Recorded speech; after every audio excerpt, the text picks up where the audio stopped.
Hey, it's Cindy here, and it's time for your Monday morning boost. And, today's Halloween, and that's typically a holiday where people wear masks or costumes and cover up who they really, really are. And so I thought it'd be kind of fun to talk about how to really show up as our authentic best selves in life because often we find ourselves people pleasing, saying things and doing things that maybe we just think is expected of us or that is required for some reason or whatever. And or we're following the values system of what we were raised in, or we're responding to the culture or people around us more so than really tapping into who we believe ourselves to honestly be. And it keeps us from really tapping into our own authenticity and being our very, very best selves.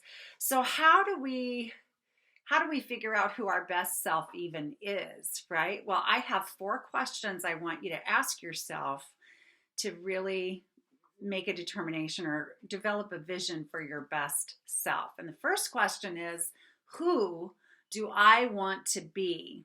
Who do I want to be? If I could be anybody else in the world, who would I want to be? And not that we can be anybody else in the world, but maybe there's somebody that you really highly respect. And it could be someone in your family, it could be someone in your business circles or your friendship circles, or it could be a famous person or someone in history you've read about. So maybe you want to be, Oprah Winfrey. Maybe you want to be Sandra Bullock. Maybe you want to be, a famous Olympic athlete or something. Or maybe you'd like to be like Mother Teresa. Or maybe you really want to emulate your grandmother. Or maybe you have a friend that you just think she's the best, or whatever. Whoever it might be, or maybe it's a man in your life that you would love to be really exude some of the qualities that he has. So that's what I want you to think about, who you want to be. If there's somebody you think you'd want to be or be like, who is it? And then ask yourselves, what are the categories, the qualities, the strengths that they have that I am so attracted to, because those are qualities that you could create or really nurture within yourself to be your best self. Second question, how do I want to be? How do I want to be? Do I want to be a happy person? Do I want to be the funny one in the room? Do I want to be a really wise person? Do I want to be sad? Do I want to be negative? Do I want to be trustworthy? Do I want to be joyful? Just how do I want to be? How do I want to be? Do I want to live a fear-based life? Do I want to be content and calm? So ask yourself how you really want to show up and get a vision in your mind and name those things, those states of being that you really want to show up. Number 3, what qualities, what qualities do I want to really express in my life? I have a client who says she wants to be light and love wherever she goes. Well, what do you want to be? What do we want to be? You need to know this so you can do it, so you can remain conscious of it. So if you want to be peace and calm, you want to express that, then you want to remind yourself that you want to be peace and calm. And then no matter what situation you're entering or who you're spending time with, you will bring the peace and calm to the environment around you. That will be the kind of energy that you want to express in your life. And then number 4, and this might seem a little negative, but what words would you want people to use to describe you at the time of your death or put on your headstone?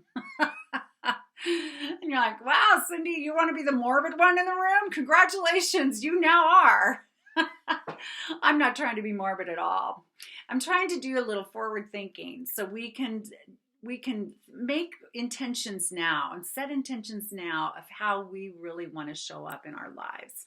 When you're your best self, who are you like? What qualities do you have? How are you showing up in the room?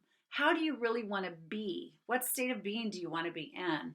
And what do you hope people feel when they are spending time with you? Now, we're not in charge of other people's impressions of us, and we're not in charge of how people describe us, and we're not in charge of how people feel when they're around us. But we can certainly set intentions to show up as our best self, whatever that might be. And I just want to say that sometimes, when you're going through a hard time, if you get some really difficult news, or maybe you haven't slept in days, or maybe you don't feel good physically, or whatever might be going on with you, your best self on any given day might be just staying in your pajamas and binging on Netflix. And if that is true, that is okay. We need to honor those times when we need extra self-care, extra nurturing, and where putting our best foot forward is barely getting out of bed. It's okay. Now, I don't want you to live a whole life like that, but if you have an occasional day like that in a tough time, I think we can give ourselves that kind of grace and compassion. So those are some ideas I have around being our best selves. So really ask yourself those 4 questions to get a vision together of what it's like to be the best you, whatever you define that as, and then go about the business of intentionally living those out. And if you'd like to take a deeper dive with anything at all, I have the Life Makeover Coaching Community. That is a wonderful place where you can receive some live coaching and get a lot of classes and training on ways to grow yourself personally and professionally and live out your life in the best way possible. And if you want to dive even deeper, of course, I have private coaching programs as well. Just go to cindydwhitmer.com and you'll find information of what's available to you. And get excited because later this week, I launch my podcast, Life Makeovers with Cindy Whitmer.